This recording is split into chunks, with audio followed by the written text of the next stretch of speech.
Hey guys, welcome back to another video on the channel.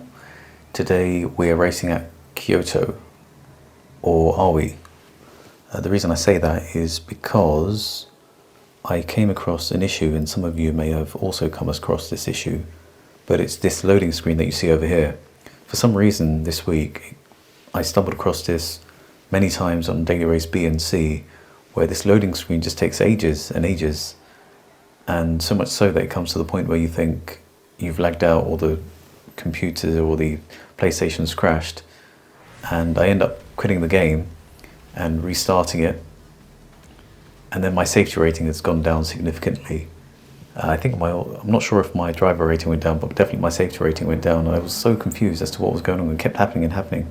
What you just saw there previously was me cutting out all that time that was stuck on the loading screen, but it was so frustrating. I mean, if this happens to you, just literally sit there and wait for a good couple of minutes and eventually the game will load.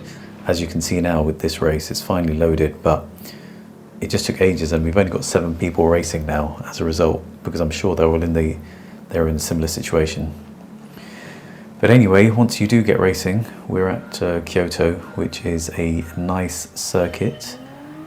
I'm not sure if they do it on other circuits, but if you listen as you're entering the circuit or as it's loading, you hear really nice bird noises, which you don't always hear on other circuits. It's a very peaceful and serene place to be.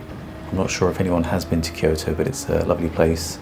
I urge you all to go, particularly during the, I think it's where the flowers blossom. I can't remember on the top of my head now, but it's a fantastic time, so definitely urge you all to go. So, racing on the alternative account, and currently on the B rating on this account, hoping to get it to the A ranking.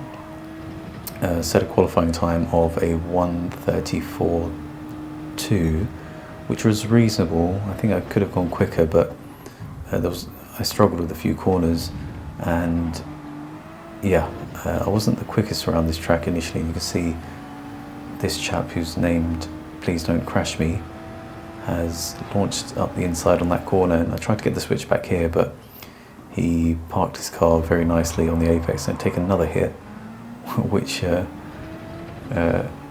sends me to the side, but I didn't want to lose this position as well, so I was a little bit aggressive on defending here.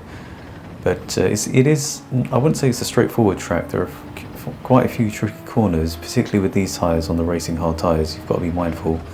As we see, the Greek chap who never got started probably went to make a cup of tea, and he's still on the start line, so fortunately for him, he will leave the race, as you've just seen.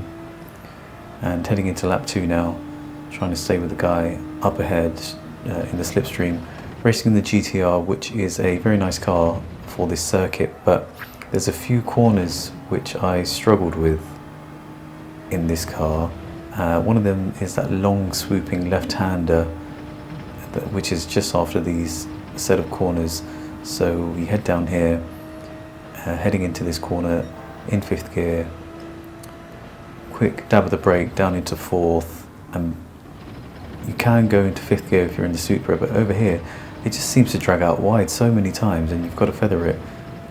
Or it goes the other way, where you don't accelerate too much, and then you're not making most of the corner, so it's quite difficult.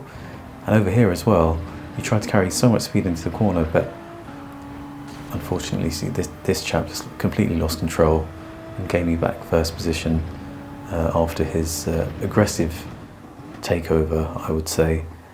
And getting it through the rest of the race here, I managed to keep it together, no further dramas, and keep away from P2, which was not, again, it's not very easy on this circuit. It's very easy to make a mistake on some of these corners, particularly this last one.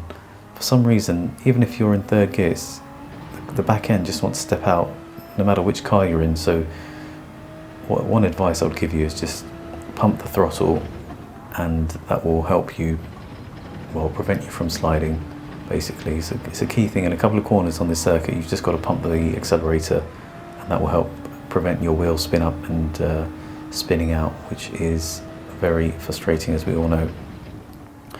I was trying to race on daily race C this week, but Honestly, Le Mans circuit, it's great, and it's got the variable weather this week with the rain, but it was becoming so frustrating for some reason. It was just, I don't know about you guys.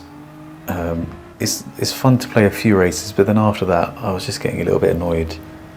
Getting some decent results, but I just don't find it as fun as sort of traditional race circuits. Let me know what you think. I really enjoy the variable weather. That's always fun because it's unpredictable, but I'm not a big fan of that sort of format. I'm a bit more traditional. I like, Formula 1 racing and GT3 racing. I don't know, that's my opinion. Again, let me know what you guys think about that. So managed to get a win here, which is good. Went into a slightly better lobby, and as you can see here, came across the notorious Kimi Vellicini, but I'm not sure if that's actually him, because when you switch between user ID and PSN names, it was Kimi Vellicino. So I didn't know if it was actually him, but he had the same livery, and he set a very fast qualifying time, a 1:33. So credit to him. Like I said, you can see here on the pink livery. Just to mention again, this was another race where I had to wait ages for it to start. I've just cropped it out, and you can see there's only 8 people in this race. So again, another situation I don't know what it is. Let me know if you've had similar issues. I'm not sure if it's a server issue that's going on at the moment, but it is very frustrating, and I'm sure a lot of people like me made the same mistake of restarting the game and then, affecting the driver rating. So from that, I think I was initially P7, but from all the server issues, I'm now in P3, and I've switched over to the Supra, which was slightly better in those corners that I mentioned previously. So as I was struggling a lot in them, I decided just to stay in the Supra and see if I could get further up the field, competing with these types of players.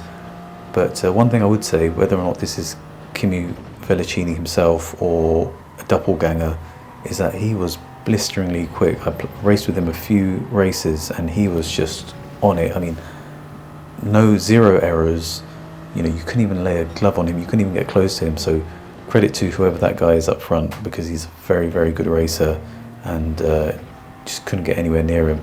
Which makes me think that if it is really him, then he's a great racer. He should just stick to that rather than the other things that he's known for.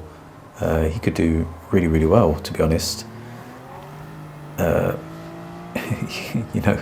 annoy a lot less people, but maybe, unfortunately, that makes content for some people on social media. Anyway, so you can see here onto this race, and sticking with the guys ahead. The guy in front, TRP Racing, he was actually pretty quick. I raced with him previously as well, and he showed some serious speed. So you can see they're pulling away here, and on this circuit, I would say there's not many clear overtaking zones, so you have to position your car reasonably well if you're planning one. There are a few areas where you should get ready, and you can just see here TRP caught a bit of grass, and unfortunately he slips away. So it's just me against Kimi now to see if I can sort of stay with him. But in the back of my mind, I wasn't sure if I'd really be able to, because he was extending that gap. He wouldn't let me get close to him. I really, really tried, but credit to him, he was very, very fast. And there's a way to treat these sort of sprint races that we have in Daily Race B. Either you can just attempt to be as quick as you can and set quali laps, but the only risk with that, I find, is that you're so much more likely to make an error and slip out, as you're seeing with some of the people in this video. Or you just try and remain more consistent and reliable, which I find, to be honest, I feel that overall, if you're trying to get up your driver rating, it's probably the best way to go. Otherwise, it's just weighing up the benefits and risks. I'm always a bit more of a safety player, whichever sport I play. So it's the same in GT7. I tend to be more cautious, leave a little bit of margin just to protect myself, really. It's not always the case, sometimes we all have issues and you can still make an error, but you're a lot less likely to. So that's something to consider. And you can see here, Kimi, I mean, look how far up ahead he's gone. He just didn't make any errors, and so difficult to keep up with. But yeah, like I said, he should just stick to this type of racing, and who knows how far he could get. But heading towards the end of the race now, driver behind got a fair gap, so I just kept a consistent pace. I didn't want to overdo it, particularly this corner here. It's really difficult. So many tricky corners on this track. I think it's slightly underestimated. Heading into the last corner here, nothing too fancy, but then in the corner of my eye I see this. I didn't know what was going on. That smoke behind him, didn't know if he was waiting for me to ram into me, but then he tries to go into me, but he was luckily a ghost, so I could just swift by him and take the victory. We'll just watch it back now. You can see him, last few corners, looks on for the victory. Crowd are going crazy. Just that last corner now, long right-hander, and just a ton of oversteer, and drifts it. And there you see me sweeping around the inside. It tries to ram me off, but GT7 saves me with the ghost feature. And that's the end of the video. So I hope you've enjoyed it, and I'll see you in the next one. Peace.